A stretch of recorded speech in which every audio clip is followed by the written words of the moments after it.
Presidente, algumas observações inicialmente. Primeiro, eu não sei por que foi aberta a votação.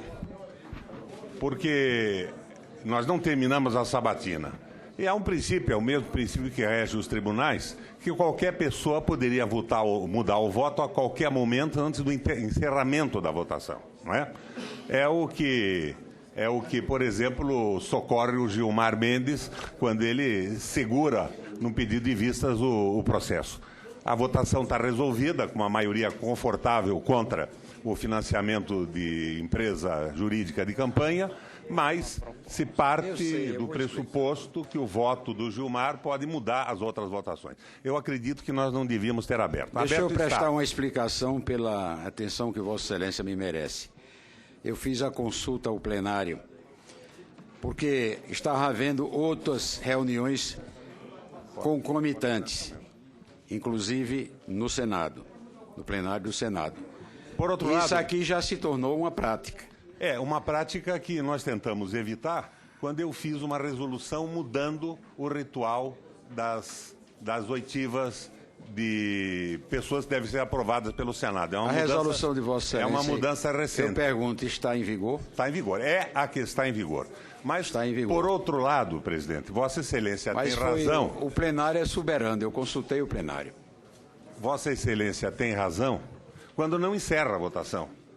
Porque enquanto estiver falando o último dos inquiridores e respondendo o doutor Janot, o voto pode ser mudado. É só chegar lá no sistema digital e alterar o voto. Então, esteve certo quando não encerrou a votação. Mas eu queria fazer algumas observações. Em primeiro lugar, uma posição semelhante à do Jader Barbalho. O meu voto será a favor da manutenção do procurador Janot na circunstância. Mas eu não quero navegar nas águas, por exemplo, do apoio à oficialização da lista tríplice. Não é por aí. As instituições vinculadas à administração pública não podem se transformar em instituições independentes, autóctones e eleger os seus próprios membros como uma regra absoluta. Esta é uma visão corporativa, recomendada pelo livro, os livros que informavam o Mussolini e era um livro de cabeceira do Hitler, A Autonomia das Instituições.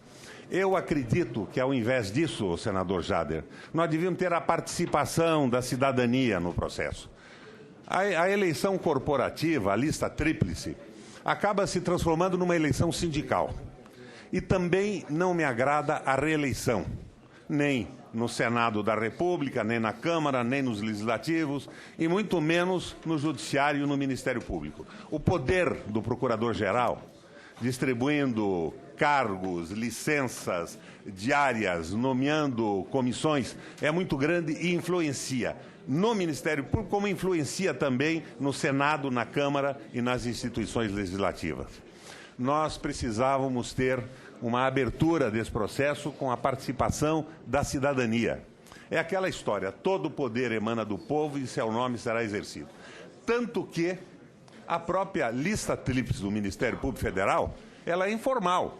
E ela é organizada pela Associação do Ministério Público, porque sequer recursos públicos poderiam ser usados na organização desta eleição informal para indicação de uma lista tríplice. Feita estas observações, eu acho que na circunstância, eu não tenho dúvida, que o nome do Dr. Janot é o nome indicado para comandar o Ministério Público a partir de agora. Mas tem outras observações a fazer também. Eu defendo desde o primeiro momento a Operação Lava Jato. Eu fui parceiro do juiz Sérgio Moro em algumas ações do Governo do Estado do Paraná e do Ministério Público Federal. Mas não vejo com simpatia alguns atropelos das regras e garantias do direito. Isso pode parecer interessante no momento em que a opinião pública do país inteiro está a favor da punição, que os roubos da Petrobras, por exemplo, foram conhecidos. Mas, de qualquer forma, isso acaba se consolidando como jurisprudência direito constitucionário da instituição. E amanhã ou depois estão prendendo prefeitos por R$10 a mais numa compra de pão, pressionando com prisões provisórias ou alongadas a família do prefeito, e isto vai colocando em risco as regras garantistas do direito brasileiro.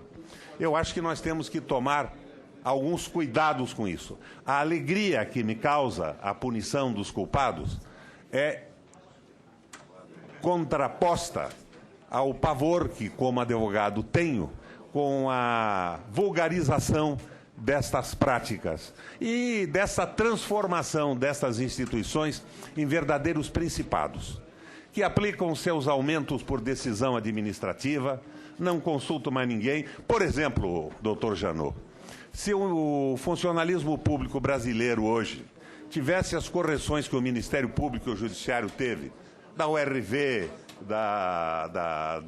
do período Bresser, o país estava quebrado. Nós precisávamos de 4 ou 5 orçamentos da República para resolver isso. Mas esses principados que funcionam de uma forma autônoma estão atropelando e criando privilégios rigorosamente absurdos.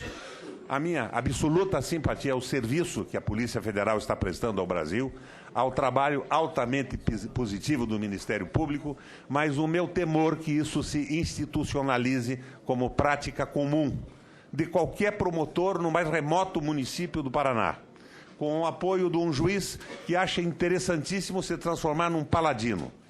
Nem representantes sindicais elegendo seus dirigentes, que é o que acontece com a eleição direta da categoria, mas muito menos paladinos da justiça atropelando todas as regras garantistas do direito para conseguir um resultado agradável para o conjunto da população desinformada num determinado momento. De qualquer forma, eu acho que a mim, como a maioria dos senhores senadores que compõem essa comissão e que votarão no plenário, a sua indicação, no momento e na circunstância, é a mais indicada. Contará com o nosso voto.